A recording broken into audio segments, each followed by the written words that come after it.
Meus irmãos, a paz do Senhor Jesus. Abra sua Bíblia, Evangelho segundo escreveu Mateus.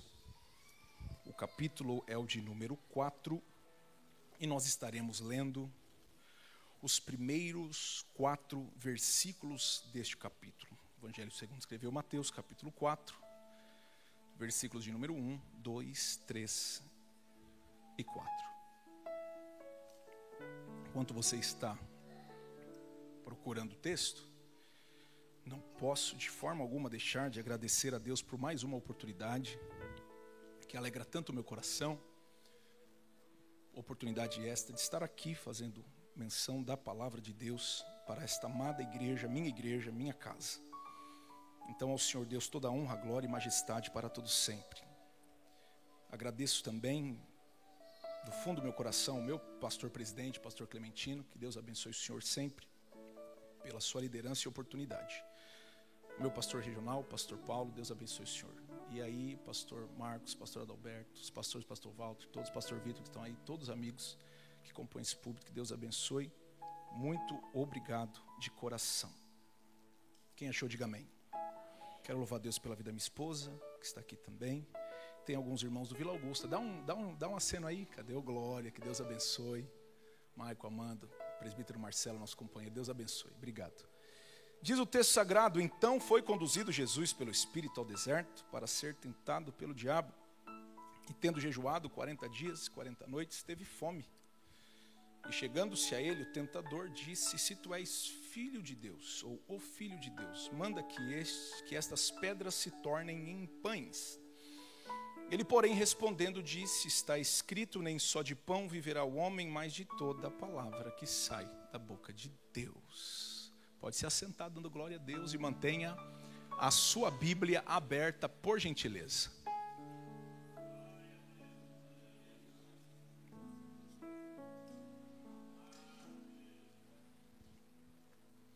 Se há uma compreensão clara que a Igreja de Cristo precisa ter em todo o tempo de sua caminhada cristã, é que nós estamos e sempre estaremos, enquanto aqui, envolvidos em uma guerra. A Bíblia, ela é muito clara em nos apontar essa realidade em diversas das suas páginas. Nós que estamos trilhando a caminhada de fé, nós que estamos no caminho, precisamos compreender e ter clareza que a nossa vida está e estará envolvida em uma guerra. Guerra que nós também sabemos e conhecemos, não é uma guerra física. Não é uma guerra contra os nossos irmãos. Não é uma guerra contra um ministério. É uma guerra espiritual. Esta guerra espiritual existe porque duas forças colidem entre si. E, contudo, nós, que fazemos parte de um lado delas, estamos de fato envolvidos. Esta guerra espiritual também existe porque cada lado tem o seu propósito. E também nós conhecemos bem quais são estes propósitos. O propósito do céu é a vida, é a paz, é o amor, é a unidade, é a eternidade com Cristo. Já a proposta desse outro lado é a morte, é a divisão, é a contenda, é o mal. Importante é para nós compreendermos que as coisas que acontecem no ambiente espiritual refletem no mundo físico. Logo, se não compreendermos que a guerra começa lá, mas reflete aqui, corremos um grande risco de não militarmos a boa milícia. Corremos o grande risco de ter como alvo a pessoa errada. Corremos o grande risco de, ao invés de ajuntarmos, espalharmos. Eu, como igreja, preciso compreender que muitas coisas que ocorrem no âmbito físico se dá como resultado daquilo que está acontecendo no mundo espiritual. Todos que estão aqui nesta noite, sem exceção, estão envolvidos nesta guerra. O inimigo de nossas almas, Satanás, junto com o império das trevas, sempre esteve motivado em atrapalhar tudo que vem de Deus. Desde o começo da história da humanidade, as Escrituras Sagradas nos apontam essa verdade. Porque Deus, em sua linda e perfeita criação, estabelece o jardim, estabelece o homem, e estabelece também a sua vontade. Que vontade é essa? Comunhão e unidade, conhecimento pleno do Altíssimo, um trânsito entre o santo, um livre acesso entre o mundo espiritual, a santidade de Deus. Esta comunhão sempre incomodou o diabo, porque uma vez ele teve e hoje não tem mais. Torna-se então necessária uma estratégia de guerra por parte do diabo para tentar atrapalhar tudo aquilo que Deus construiu, para tentar atrapalhar tudo aquilo que Deus formou. E assim ele o faz.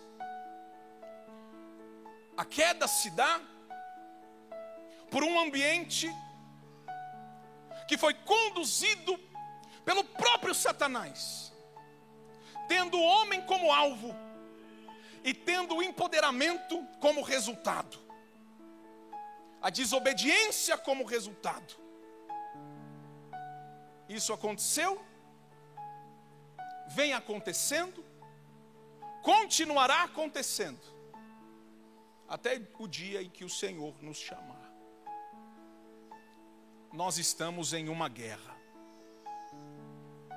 Importante é, para aquele que está na guerra, não só saber as armas que tem à sua disposição, mas também estar atento às estratégias do inimigo. Porque uma coisa eu preciso lhe dizer: o inimigo de nossas almas não é um inimigo qualquer. Não. Ele é estrategista, paciente, planejador, observador. Ele não vem de qualquer maneira. E o Senhor, me dando esta mensagem, me deparei com este texto e fiz questão de ler apenas os primeiros 4 versículos para destacar 3 palavras e meditar nelas com vocês nessa noite, você que está com a sua Bíblia aberta. Observe a maneira que o inimigo trabalha para tentar furtar ou roubar toda e qualquer construção ou obra que vem de Deus. Observe comigo o verso de número 2. E tendo jejuado 40 dias e 40 noites, depois teve... Vamos melhorar? Depois teve... Isso. É importante para nós também compreendermos a questão humana de Cristo em sua peregrinação. O escritor aos Hebreus deixa-nos claro que ele estava sujeito a toda e qualquer paixão. Ele veio para justamente averiguar, vivenciar a experiência humana. Jesus, de fato, é também 100% homem. Sabemos disso, compreendemos isso. A Bíblia está retratando os primeiros passos de Jesus rumo ao início do seu ministério. Antes de qualquer ação, naquilo que se diz respeito ao ministério de Jesus, a Bíblia vai nos dizer que ele foi conduzido ao deserto para ser tentado, para jejuar. Esse jejum também é destacado a nós pelas Escrituras. São 40 dias de jejum. E eu gostaria de fazer algumas observações com você aqui. O que é que acontece com o organismo, com a carne, com o corpo de uma pessoa que se coloca ou se expõe a 40 dias sem se alimentar? Muito bem, a ciência explica isso. As primeiras 24 e 48 horas, o organismo vai se valer de algo que nós chamamos de glicogênio. O que é isso? É para dar energia, basicamente. Nesse primeiro momento, é extraído do fígado e dos músculos. Estas primeiras 24 e 48 horas são marcadas por muita fome, irritabilidade, fraqueza e queda de energia. Samuel, Jesus passou por isso? Passou, irmão. Ele era homem. As primeiras 48 horas de Cristo no deserto devem ter sido muito difíceis.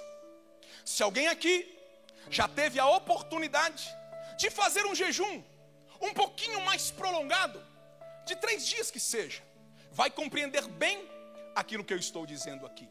Os primeiros dias são muito difíceis. Dá muita fome. Você fica meio tonto, meio confuso. Por quê? A carne está reagindo e ela precisa agora trabalhar para se manter viva. Então ela vai se valer do glicogênio que está no fígado e no músculo. Do 3º ao 7º dia, o corpo entra em um ambiente chamado cetose. O que é isso, pastor? Cetose é quando o corpo passa então a se valer da própria gordura para se manter vivo. Aqui, a fome tende a diminuir. É quando aqueles que fazem jejuns mais prolongados dizem que o jejum começa a ficar mais fácil, porque de fato a fome vai embora. Aqui eu já tenho uma observação para fazer com você. Jesus, não precisamos ir muito longe para compreender, vive em um ambiente sem veículo, sim ou não? Todo e qualquer trânsito que Jesus faz, se não é de barco, ele está de a pé. Logo, concluímos de maneira muito clara que Jesus era um homem magro, não tinha muito estoque de gordura. A cetose, ela se vale da gordura que temos no corpo. Se sou eu, acho que aguentaria um pouquinho mais. Jesus é um homem magro, por natureza, ele caminha. Era uma alimentação diferente. Muito bem. Da 2ª à 4ª semana começa a degradação muscular para produzir a glicose. Começa a ficar mais difícil. E por fim, para não cansá-los com isso, do 30º ao 40º dia, começa-se então os órgãos vitais a ser consumidos, a fome bate, e a pessoa que está exposta a esse tempo sem alimentação está numa condição muito ruim. Muito ruim. Extremamente vulnerável.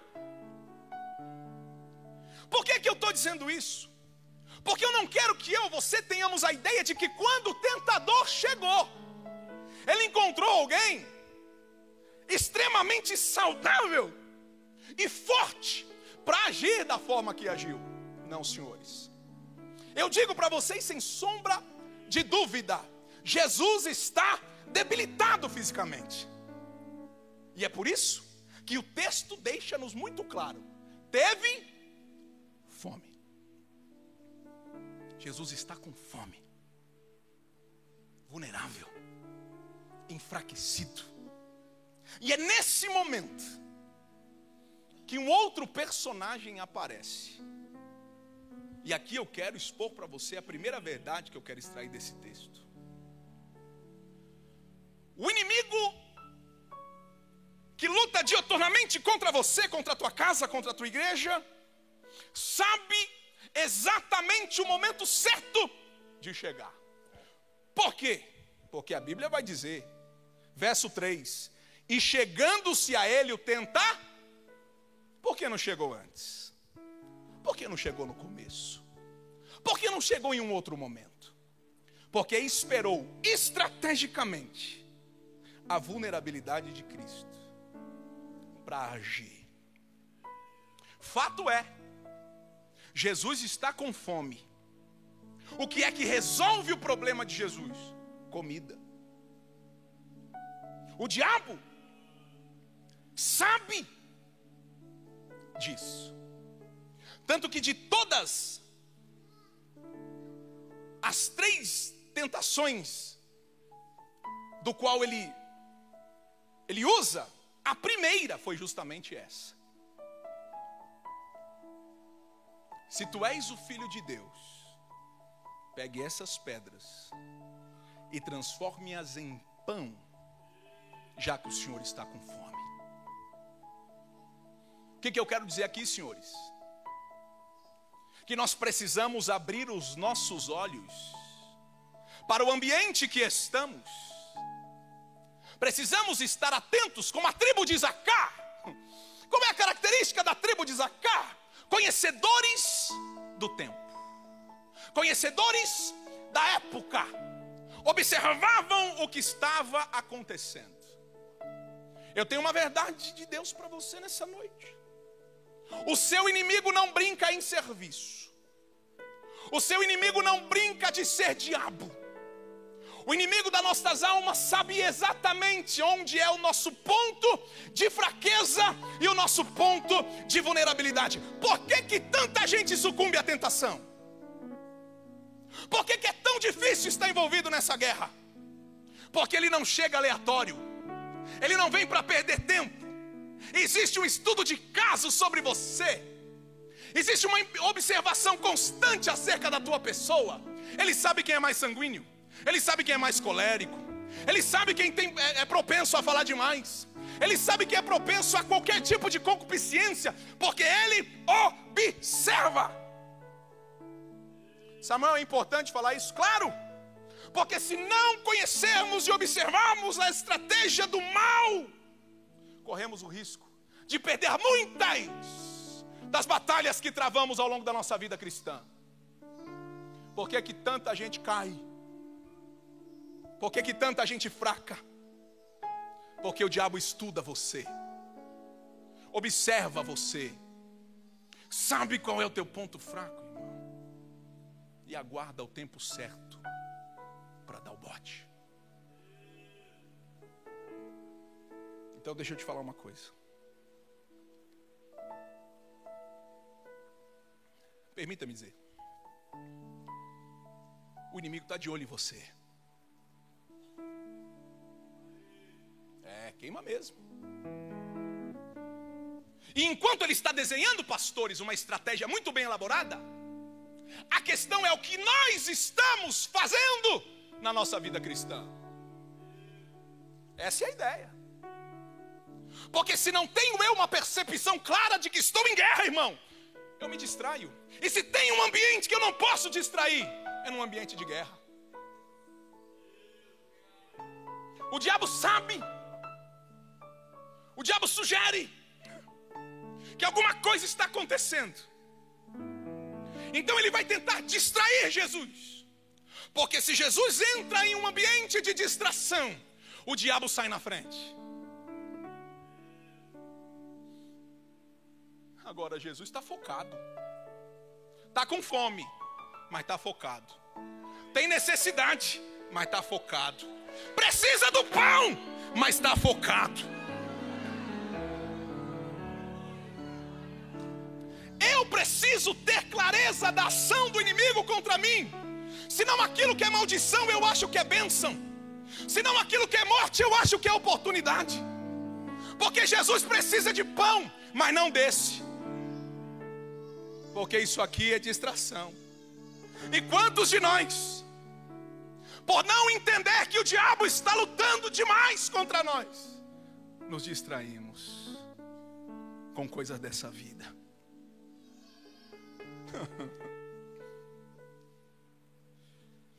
Ele sabe o ambiente de vulnerabilidade. Ele sabe exatamente quando e como atacar. Jesus, por sua vez, responde desta forma: está escrito. O que é que eu estou vendo nesse cenário aqui? Eu estou vendo alguém que tem necessidade, mas que não se dobra à tentação. Vocês estão me entendendo? Não é que ele não precise comer. Não, precisa. Mas sabe mapear a ação do inimigo. Sabe entender a estratégia do maligno. Não cede à tentação. E além disso, do seu repertório, da sua munição, ele saca um instrumento de guerra.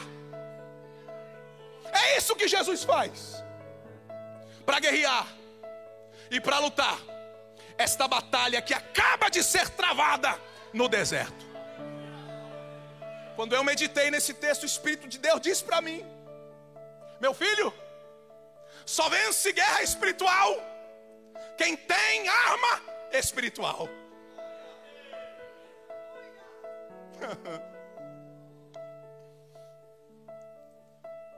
Está escrito.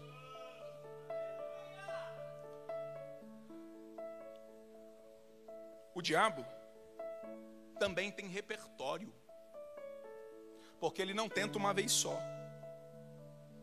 ele tenta 3. E ele tenta entrar por diversas maneiras.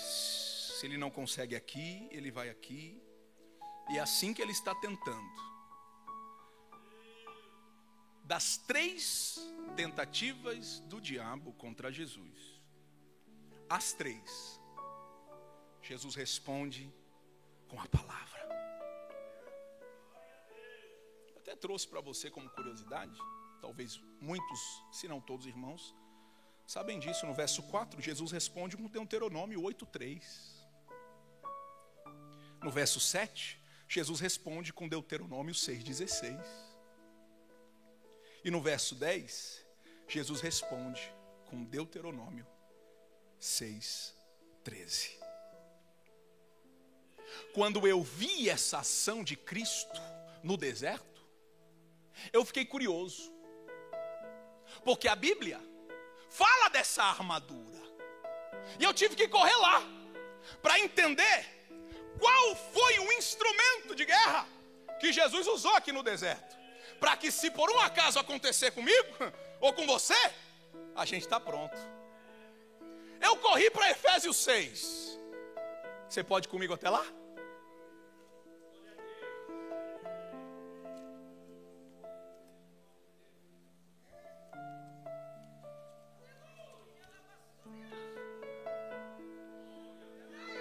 A partir do verso de número 10 diz assim: no demais, irmãos meus, oh glória, fortalecei-vos no Senhor e na força do seu poder, revesti-vos de toda a armadura de Deus, para que possais estar firme contra as astutas ciladas do diabo.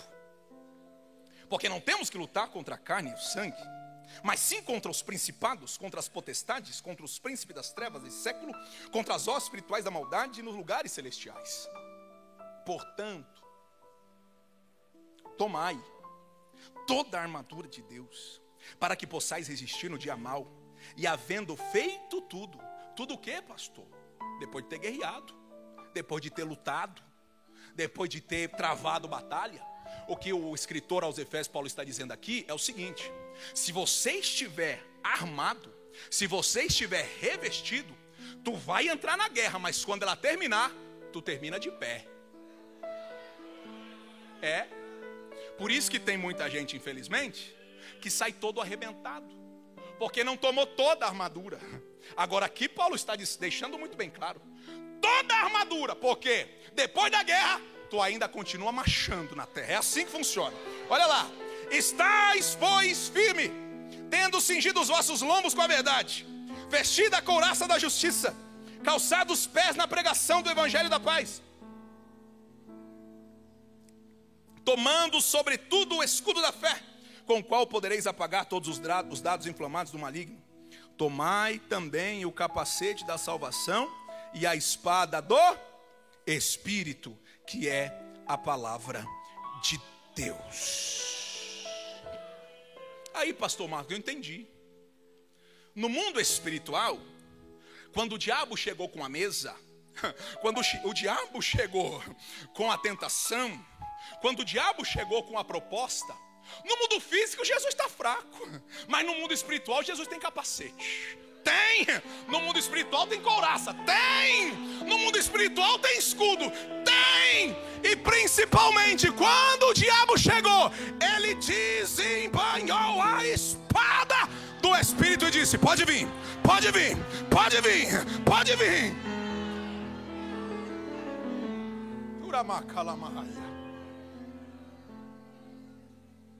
Aí eu entendi o que Jesus usou: a espada. Porque tem hora que eu preciso de elemento de defesa, escudo. Mas tem hora que eu preciso de elemento de ataque. Essa percepção eu preciso ter. E ali Jesus entendeu: eu preciso mandar esse camarada para correr. E ele desembanha a espada e usa a palavra. Continuei pensando nesse texto. E falei: Jesus, então qual que é o segredo? O que é que eu preciso fazer? Faça o que Paulo disse aos Efésios. E eu gostei de uma palavra que ele usa aqui. E a palavra é esta: tomai.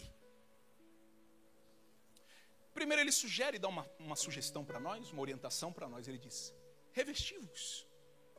Mas depois ele vai dizer: tomai. Você pode repetir comigo? 1, 2, 3. Tomai. A princípio, senhores, este tomai traz-nos a ideia de alguém que vai e pega. Foi a primeira impressão que eu tive do texto.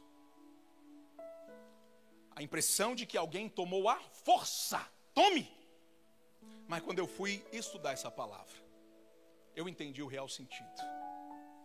Aqui estamos falando de uma palavra grega chamada dekomai. E o que ela significa? Totalmente o oposto daquilo que eu entendi. Porque dekomai significa receber, ouvir, abraçar, aprender, carregar, suportar. E eu falei com Deus: então o que é que eu preciso, Senhor, para ter essa espada à minha disposição? O Senhor disse: você precisa receber. Receber o quê? A palavra. Ah, meu Deus. Você precisa ouvir. Ouvir o quê, Senhor? A palavra. Você precisa abraçar. Abraçar o quê, Senhor? A palavra. E aqui eu quero, nos derradeiros minutos que eu tenho com vocês, pensar um pouco sobre isso. A palavra de Deus, ela foi dispensada a nós com um propósito muito claro: ensinar, discipular, instruir, direcionar, exortar, redarguir. O efeito que a palavra de Deus tem na vida de um homem é muito forte. Observe que no Primeiro Testamento não foi possível a palavra ser revelada à humanidade como foi a nós nesses últimos dias. Porque o próprio Deus, convidando o seu povo para torná-los uma nação sacerdotal, os convidou para entregar a palavra. Mas eles não quiseram, tiveram medo, se afastaram. O Senhor então dá uma ordem a Moisés: pegue 2 pedras entalhe as minhas palavras nas pedras, porque o meu povo tem o coração endurecido.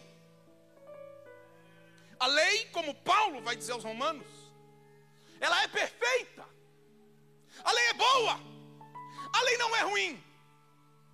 O problema está em nós. Por quê? Porque nenhum de nós teria condição de cumprir a lei. Romanos 10, Paulo vai dizer as palavras de Moisés: que aquele que cumprisse a lei, por ela viveria. Nenhum homem foi capaz de cumpri-la. Mas o profeta liberou uma promessa em seus escritos, que chegaria um dia em que Deus pegaria esse coração de pedra, que era o meu, que era o seu, que era o nosso, e trocaria por um coração de carne. O salmista sabiamente vai dizer: escondi a tua palavra no meu coração, para eu não pecar contra ti. Porque Jesus não pecou no deserto? Porque Jesus tinha a palavra. Por que Jesus venceu o diabo? Porque Jesus tinha a palavra. E por que vacilamos muito hoje? Por que muitos de nós não conseguem vencer as guerras diárias da nossa vida? Porque estamos negligenciando a palavra. Porque palavra de Deus, liberada para nós através de Cristo Jesus. Porque a Bíblia vai dizer que a palavra está perto de ti. Essa palavra que traz vida, direcionamento. Essa palavra, para ter efeito em nós, não basta conhecê-la, não basta lê-la, precisa aceitá-la, precisa recebê-la. E qual é a diferença? É muito grande. Porque a palavra, por muitas das vezes, vai trilhar rotas completamente diferentes das minhas, vai mostrar caminhos totalmente diferentes dos meus. A palavra, ela não vem para se amoldar a mim. Sou eu que tenho que me amoldar à palavra. A palavra não vem para se ajustar ao meu modo de ver, ao meu modo de pensar, como muitos estão fazendo por aí, pastores. Eles pegam a palavra e em seus malabarismos teológicos adequam a palavra ao seu modo de ver e pensar. E é por isso que muitos estão corrompidos e não sabem. Não, senhores. A palavra, ela é viva e ela é eficaz. Eu observo, eu aceito, eu abraço, eu recebo e eu vivo a palavra. Você sabe, irmão, que os dias são difíceis, sim ou não? Os dias são maus. E a primeira realidade, a primeira verdade que eu quero que você guarde no teu coração nesta noite é esta: cuidado com as distrações. As distrações é o meio pelo qual o diabo usa e vai usar para que você se esqueça que, como recurso, você tem a Bíblia. Você sabe que muitas destas sugestões e dessa mesa vasta do diabo para nós, muitos de nós, eu preciso dizer e já concluo, muitos de nós estão desapercebidos. Muitos de nós estão vacilantes. Muitos de nós estão abraçando essa ideologia contemporânea. Muitos de nós estamos deixando de lado alguns valores principais, primordiais da vida cristã. O tempo está passando. A estratégia está muito bem elaborada. O inimigo está entrando aos poucos em muitos lares e famílias através de uma cultura mundana e através do consumo que nós, sem observarmos a estratégia do mal, estamos permitindo dentro da nossa casa. Isso está minando a nossa força espiritual, a nossa energia espiritual, e estamos nos desenvolvendo, permita-me dizer, não é todos, não estou generalizando, mas estamos nos desenvolvendo uma igreja enfraquecida.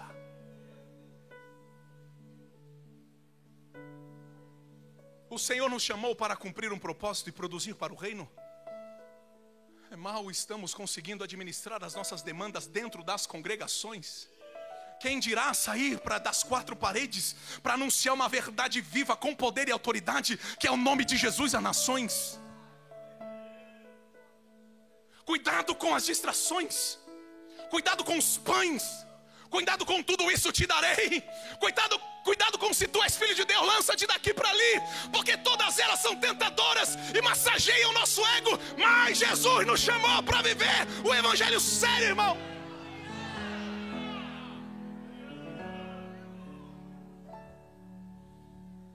Não podemos nos esquecer que o diabo está lutando agora. O diabo está desenhando planos contra você agora. Não distraia. E segundo, use a autoridade que Deus colocou na tua mão. É com essa autoridade que nós continuaremos produzindo para o reino. É com essa autoridade que nós continuaremos marchando rumo ao propósito de Deus para nós e para a igreja. Mas não do meu jeito. A palavra do jeito que ela é, eu a recebo, eu a abraço. Eu sou confrontado, eu a amo, eu caminho por ela. Porque não basta citar palavra para diabo. Diabo não tem medo de Salmo 23 aberto na sala de casa. O diabo não tem medo de Salmo 91. Os 7 filhos de Seva. É Seva? É? Eu te expulso no nome de Jesus que Paulo prega. E o diabo falou: conheço Paulo, conheço Jesus, mas vocês estão proferindo um nome que vocês só experimentaram na teoria. Vocês não conhecem esse Jesus que vocês pregam. É a mesma coisa de ter a palavra e não viver a palavra. É a mesma coisa de ter a palavra e não experimentar a palavra. Quantos crentes têm a palavra, mas não vivem a palavra? Uramacalamai.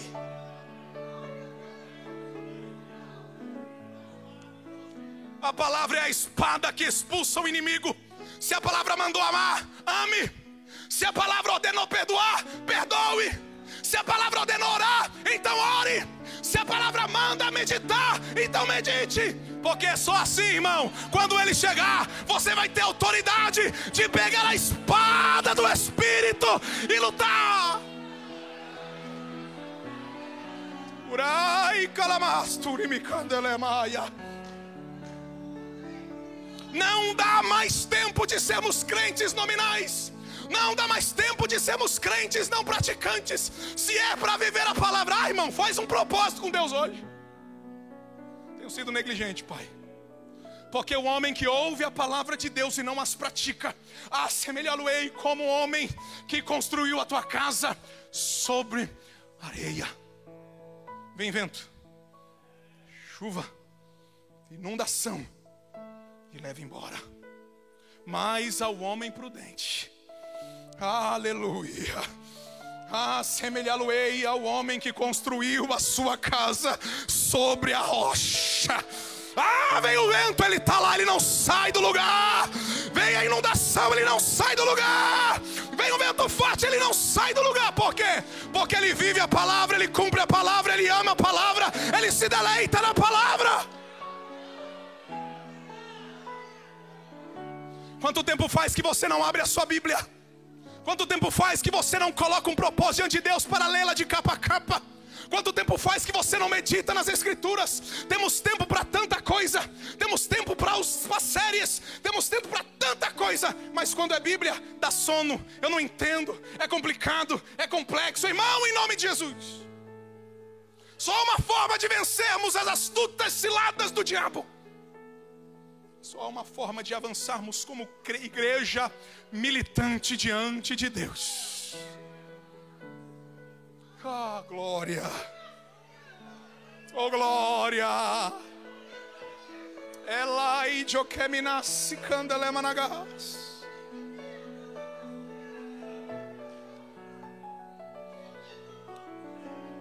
Só um jeito. É pela Bíblia, irmão. Jesus usou a Bíblia. Jesus usou a palavra. Posso orar, pastor?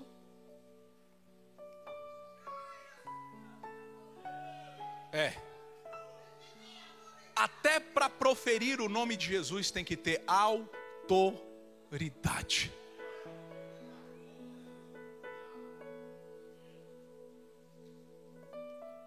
Eu quero orar com você, porque junto com você, junto com o ministério, nós somos um só corpo. E não precisamos mais nos lamentar por aquilo que não está acontecendo. Precisamos apenas nos posicionar como igreja verdadeira e organismo vivo. É só isso que precisamos. E nós vamos pedir a Deus misericórdia nessa noite. Misericórdia nessa noite. E que nos libere de fato, e que nós tenhamos acesso não apenas de maneira teórica, mas de prática à palavra de Deus. Porque em nome de Jesus, ninguém ficará diante de nós.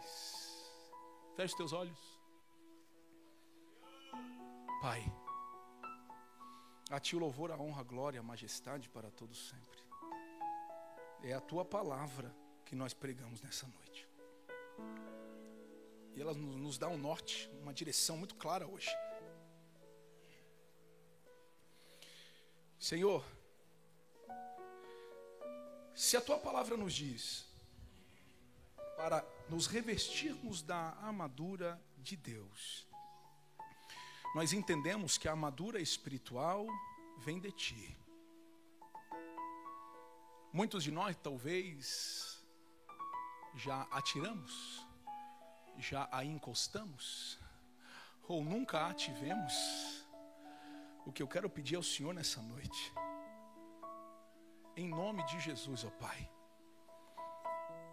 é que em um pequeno momento aqui do nosso culto, Tu libere para nós, para essa igreja, uma armadura nova, Pai. Senhor, em nome de Jesus, que nós não saiamos daqui da maneira que entramos, mas, Senhor, que nós saiamos daqui revestidos e prontos para enfrentarmos as lutas diárias. E por Tua compaixão eu Te peço, vem sobre nós nesse momento, Senhor, e enche a Tua igreja, em nome de Jesus. Aleluia, aleluia, aleluia.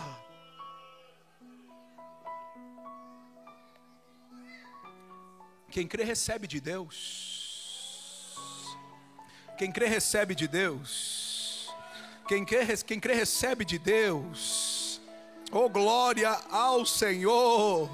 Glória ao Senhor. O inimigo se levantou, achou que ia derrubar a tua igreja, achou que ia derrubar esse meu irmão, essa minha irmã, mas pela autoridade da tua palavra ele perde as forças nesta noite, em nome de Jesus. Recebe de Deus e aplauda ao Senhor.